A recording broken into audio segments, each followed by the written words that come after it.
I'm standing in front of something that may look to you something like a bus stop, but it isn't a bus stop. It's a rather big bus stop, and indeed they got the nickname of a pregnant bus stop, because if you look round the back, they've got rather curvaceous sides which might suggest pregnancy. But this is actually part of a piece of equipment called BESI, and BESI stands for Bus Electronic Scanning Indicator.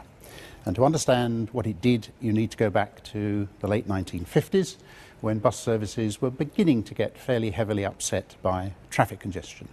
And the way services were controlled when they were upset by traffic congestion was by a group of inspectors who were situated on the roadside, at the terminal points and along the route. The trouble with that system, there was some action that the inspectors could take individually, but they could only see what passed them. They couldn't get any impression of the route as a whole. So it was felt there was a need to try to give somebody, a central route controller, an overall picture of how all the buses on a particular route were running, where they were, whether they were late, whatever. And that's really what BESI was designed to do. This piece of equipment effectively scanned the whereabouts of every bus. There were perhaps 4 or 6 in each direction on a number of routes, and the buses on those routes had a plate on the side of the bus which in a binary code repeated the running number of that bus.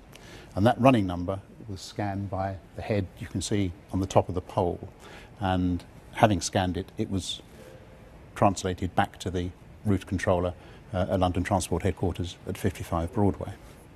And this is the control panel for Route 30, which would have been situated at London Transport Headquarters at 55 Broadway, along with control panels for all those other routes. Once scanned, the whereabouts of the bus appeared on this screen, and if we look at it closely, this is the screen for Route 30, and you can see a long row of buttons. Each line of those buttons is one bus on the route. So all of those ones relate to bus number 1 on Route 30, bus number 2, and so on down to probably about 30 buses on the route. So imagine all of those lights alight, showing the route controller where all the buses were, or at least he knew that it was somewhere, it had passed one particular scanner and was on the way to the next one. So he, and they were all gentlemen in those days, route controllers, he could see where every bus was and could make decisions about possibly turning a bus short of its scheduled destination, slotting it into a service, going into a long gap in the service, going the other way. He could take those decisions sensibly, knowing the effect it would have on the whole service.